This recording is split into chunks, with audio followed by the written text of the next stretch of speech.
উদ্বোধন হয়ে গেল হুগলি শ্রীরামপুরের 5তলা ত্রিবেণী মল বাই অ্যালকভ, যার নাম তোমরা এখনো পর্যন্ত সবাই জানো, নিউ কলকাতা ত্রিবেণী মল। হুগলি জেলার এই প্রথম 5তলা মল দেখার জন্য এতটা পরিমাণে এক্সাইটেড ছিলাম যে কাজ শেষ করে সবার প্রথমে তাড়াতাড়ি চলে গিয়েছিলাম ত্রিবেণী মলে। চলো তোমাদেরকে ঘুরে দেখাই পুরো মলটা কীরকম। এখানে আছে প্রচুর স্পেসিয়াস একটা পার্কিং। প্রথমেই আমি আমার স্কুটিটা পার্ক করে লিফটে করে চলে গিয়েছিলাম 5th ফ্লোরে। লিফট আসতে একটু দেরি হচ্ছিল, আমি খালি ভাবছিলাম কতক্ষণে ওপরে যাবো। ওপেনিং সেরিমনি করবে, এত সুন্দর ওপেনিং সেরিমনিটা তোমরাও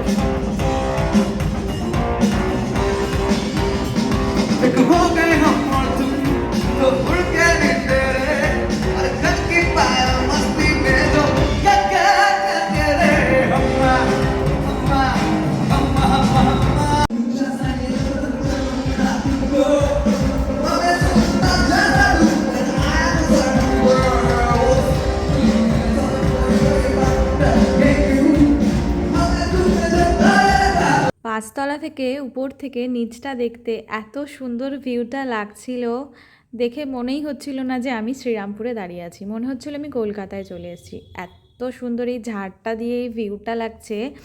পাঁচতলা পুরোটাই রয়েছে ফুড কোর্ট, এখনও পুরোটা ওপেনিং হয়নি।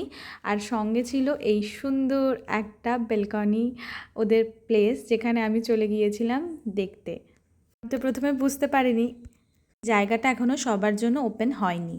ওপরে ফুড কোর্ট থেকেই নিয়ে নিলাম বাস্কিন রবিন্সের একটা ব্রাউনি আইসক্রিম রোল, যেটা খেতে খেতে আমি এনজয় করলাম ভিউটা।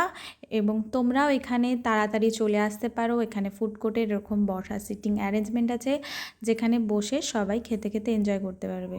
তারপর আমি মলটা ঘুরে দেখার জন্য এতটা এক্সাইটেড ছিলাম যে হাতে আইসক্রিমটা নিয়েই আমি ঘুরতে শুরু করে দিয়েছি, আমি একটুও টাইম ওয়েস্ট করিনি।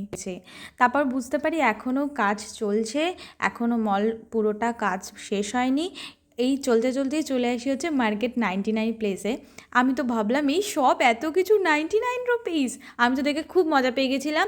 গিয়ে দেখি এখনও ওপেনিংয়ে হয়নি, গেট ক্লোজ, খুব তাড়াতাড়ি নিশ্চয়ই খুলে যাবে। আর এই দিকে রয়েছে গেমিং জোন 2nd ফ্লোরে মেবি। তারপর চলে আসলাম আমি ওয়াশরুমে এসে একটুখানি নিজেকে দেখে ক্যামেরাটা ওপেন করে একটুখানি দেখে নিলাম সারাদিন কাজের পর কতটা আমাকে টায়ার্ড লাগছে। তারপরে ওয়াশরুম আমার নিজেকে দেখা হয়ে গেলে আমি আর ওয়াশরুমের কি ট্যুর দেবো, আমি এখন অত ভালো ওয়াশরুম ট্যুর কীভাবে দেয় শিখতে পারিনি, জোক অফ দ্য পার্ট।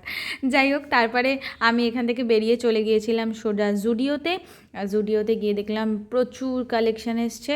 আমি একটু ঘুরে দেখতে দেখতে যে কোনটা ছেড়ে কোনটা নেব আর কোনটা রেখে যাব। আচ্ছা চলো, তোমরা তো আমার পুরো ভিডিওটা দেখে নিলে, এবার তোমাদেরকে আমি বলে দিই যে তোমরা এই ত্রিবেণী মলে আসবে কী করে। তোমরা যদি ট্রেনে আসো তাহলে শ্রীরামপুর স্টেশনে নেমে টোটো বা অটো করে বলবে মাহেশে ত্রিবেণী মল, যে কোনো টোটো বা অটো নামিয়ে দেবে স্টেশন থেকে 15 মিনিটের রাস্তা।